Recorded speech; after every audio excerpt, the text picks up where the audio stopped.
Em primeiro lugar, toda a nossa solidariedade, né, às famílias dos 250.066 brasileiros que perderam as suas vidas infectados com o novo vírus. As vítimas da Covid-19 são pessoas, elas não são números. E entristece ver o seu sofrimento instrumentalizado como uma crítica política. Um dos pais do socialismo, o tirano Joseph Stalin, ele disse uma vez que a morte de uma pessoa é uma tragédia, a de milhões, uma estatística.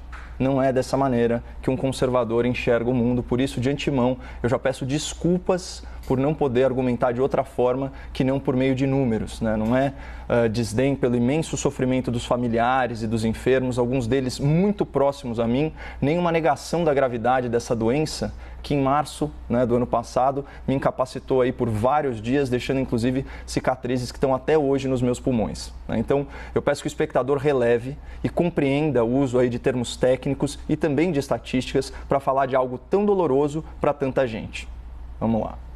Estudo global mais amplo sobre a letalidade da Covid-19 foi publicado em outubro de 2020 no boletim da OMS, Organização Mundial da Saúde. Esse trabalho ele foi capitaneado pelo imunologista Dr. John Ioannidis, na verdade, sempre erro essa pronúncia. Ele é catedrático da Universidade de Stanford e um dos 10 cientistas mais citados no mundo. A conclusão do estudo é de que a taxa de letalidade por infecção pelo novo coronavírus é de 0,23%. Isso significa que a cada 10 mil pacientes de Covid-19, 23 irão a óbito. Essa mortalidade ela cai drasticamente em pessoas abaixo de 70 anos. 0,05% dos pacientes até 69 anos morrem ao contrair o novo vírus, né? Então, traduzindo isso em números absolutos, a cada 10 mil infectados, 5 óbitos. Essa taxa de letalidade por infecção é bem menor do que as estimativas iniciais sobre Covid-19, né? Inicialmente projetadas aí na casa de 4%,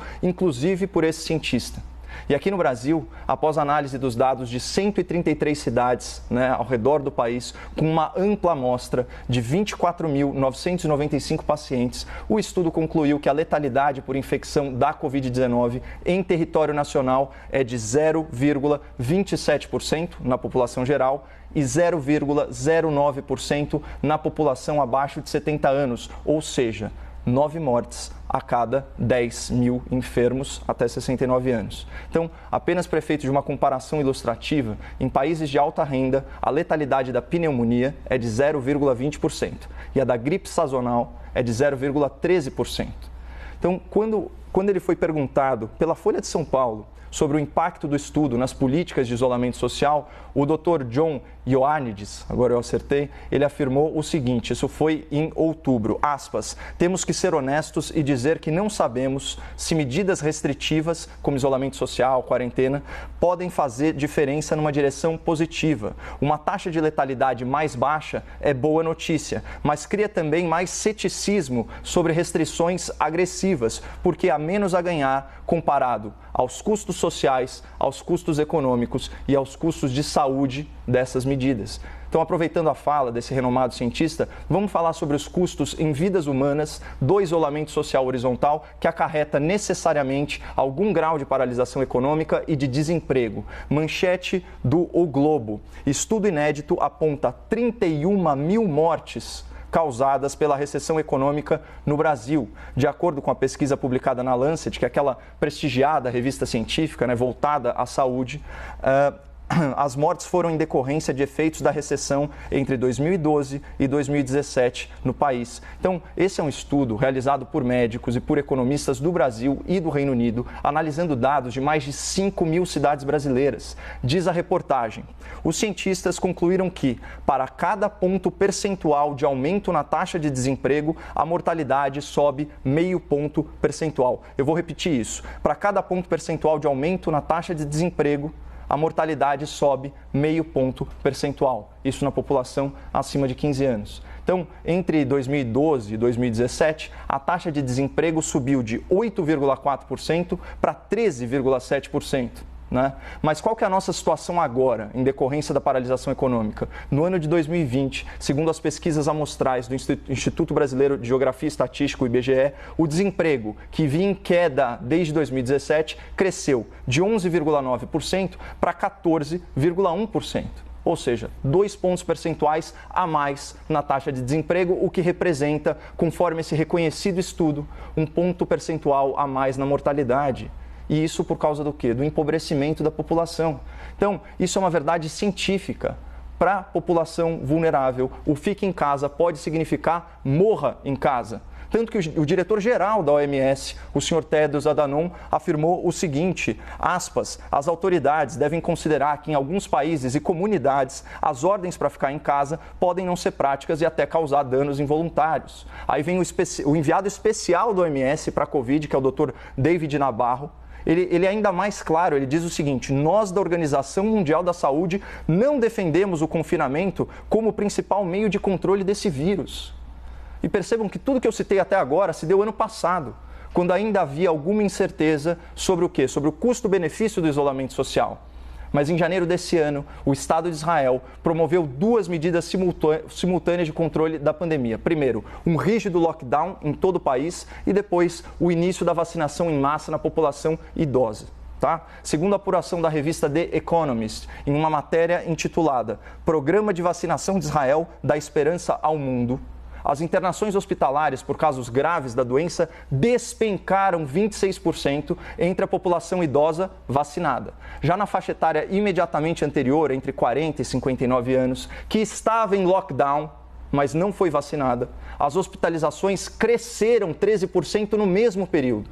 Então, como conclui a reportagem da publicação inglesa sobre esse sucesso israelense? Aspas, o programa de vacinação, ao invés do lockdown, é a causa mais provável. Aqui no Brasil, a gente não tem um estudo, a gente não consegue isolar essas variáveis, mas o estado mais rico e que mais promoveu essas medidas drásticas de isolamento social, que é aqui o estado de São Paulo, registra mais mortes proporcionalmente que a média nacional por milhão de habitantes. Então esse é um indício muito claro de que essas medidas não funcionam para a realidade brasileira. Né? Como disse ano passado, a própria porta-voz da OMS, a senhora Margaret Ann Harris, ela disse o seguinte, o que sempre dissemos é que os confinamentos podem ajudar a ganhar algum tempo, ou seja, com um vírus altamente infectante, cuja transmissão se dá principalmente em ambientes fechados, o isolamento social, ao diminuir as interações sociais, ele surte efeito por um período curtíssimo e serve para que governos preparem os seus sistemas de saúde. E aqui no Brasil, as autoridades públicas estaduais e municipais que são responsáveis diretas pelo atendimento à população tiveram algumas vantagens. Por exemplo, primeiro, repasses de mais de 78 bilhões de reais do governo federal a título de despesas extraordinárias de enfrentamento à pandemia. E mais de 40% dessa verba não foi gasta, está ainda nos cofres das prefeituras, nos cofres dos governos. Outra vantagem, possibilidade de contratar sem licitação e ainda de obrigar o setor privado a prestar serviços e vender produtos mediante pagamento posterior de justa indenização, por causa da lei da pandemia. Outra vantagem, segundo o Conselho Federal de Medicina, o Brasil já era o terceiro país com mais leitos de UTI no mundo. E o DataSUS registrou, em junho, aumento de 47% na quantidade de leitos de terapia intensiva. Mas aí a gente vê manchetes como essa aqui, da Folha de São Paulo, em outubro. País perde 65% dos leitos de UTI abertos desde o início da pandemia. A gente acompanhou esse movimento, né, esse movimento de desmobilização da saúde, que também englobou o quê? O fechamento dos hospitais de campanha, aquelas obras caríssimas e de pouquíssima utilidade. Então, se sobrou tempo, se sobrou dinheiro, só tem 3 explicações para que brasileiros tenham morrido sem acesso a tratamento nos postos de saúde e nos hospitais municipais e estaduais. Incompetência, negligência e corrupção, ou uma combinação desses fatores. Então aqui a gente já falou sobre a real letalidade da Covid-19, sobre a ineficácia do isolamento social horizontal e sobre a falácia do colapso da rede hospitalar. Mas falta o último tópico, que é a vacinação. Muitas vezes a grande mídia leva o espectador a acreditar que o Brasil é um fracasso, né, no esforço nacional de vacinação. E isso simplesmente não procede. Considerados aí os erros e os acertos, o fato é que o Brasil é hoje o 6º país que mais aplicou doses no mundo.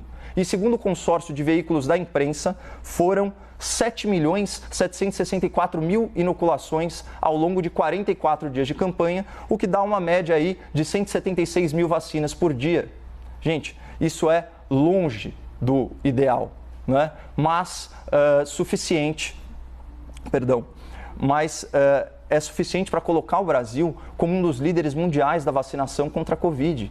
Né? O espectador às vezes é levado a crer que a falta de vacinas é um problema nacional, quando na verdade esse é um problema mundial. E não à toa, em termos absolutos, o Brasil vacinou mais que todos os países europeus e todos os países americanos, à exceção dos Estados Unidos e do Reino Unido, que detêm a tecnologia da vacina. Né? Então, tem uma manchete aqui de ontem, na Folha de São Paulo, aspas, vacinação na Europa tropeça em escassez. Fornecedores cortaram remessas prometidas. E diz a matéria, até num tom ingênuo, no ano passado a Comissão Europeia assegurou o fornecimento de mais de 2 bilhões e 300 milhões de doses da vacina. A realidade mostrou, porém, que só firmar contratos não assegura que a vacina chegue aos braços europeus. É por isso que países como o Canadá, que comprou aí doses suficientes para imunizar mais de 5 vezes a sua população, só conseguiu vacinar 1.650.000 dos seus cidadãos, que dá aí cerca de 4% da população. Há muitos desafios, são empecilhos logísticos, escassez de insumo, concorrência entre países e capacidade limitada de produção. Essas são questões tão globais quanto regionais. O governador aqui de São Paulo, saiu em defesa dele, ele chegou a anunciar que o Butantan teria 10 milhões e 800 mil doses produzidas em 31 de dezembro. É óbvio que essa entrega não saiu como planejado, mas nesse caso, faz sentido culpar o governo paulista por externalidades que afetam praticamente todo mundo? Pelo contrário, de forma acertada, de forma estratégica, tanto o governo de São Paulo quanto o governo federal celebraram contratos com a indústria farmacêutica, prevendo transferência de tecnologia e prevendo a produção da vacina em território nacional. Então, em breve, nós seremos um dos poucos países autossuficientes no enfrentamento da pandemia.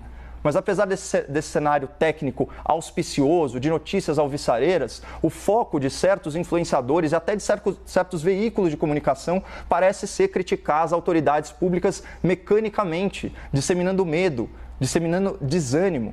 A Covid-19, ela foi devastadora para a humanidade, foi devastadora para o Brasil, mas hoje as incertezas sobre a pandemia, elas diminuíram. A gente sabe que a letalidade da doença é mais baixa do que o antecipado. A gente sabe que medidas radicais de isolamento social são pouco efetivas para a nossa realidade nacional e têm efeitos colaterais perigosos. A gente sabe que os administradores locais receberam sim verbas e condições jurídicas especiais para prestar serviços dignos de saúde à população e que só, como eu disse, incompetência, negligência e corrupção explicam as falhas nesse atendimento. E a gente sabe que apesar do atropelo do processo científico regular, as vacinas funcionam e o Brasil é um dos líderes mundiais nesse esforço. Então, tirando todas as questões políticas, que eu fiz questão de excluir da minha análise, o aprendizado nesse ano de pandemia ele foi enorme. Agora, todo esse sofrimento coletivo na saúde, também na economia, ele vai ser em vão se a gente não utilizar esse conhecimento para melhorar a tomada de decisão de agora em diante.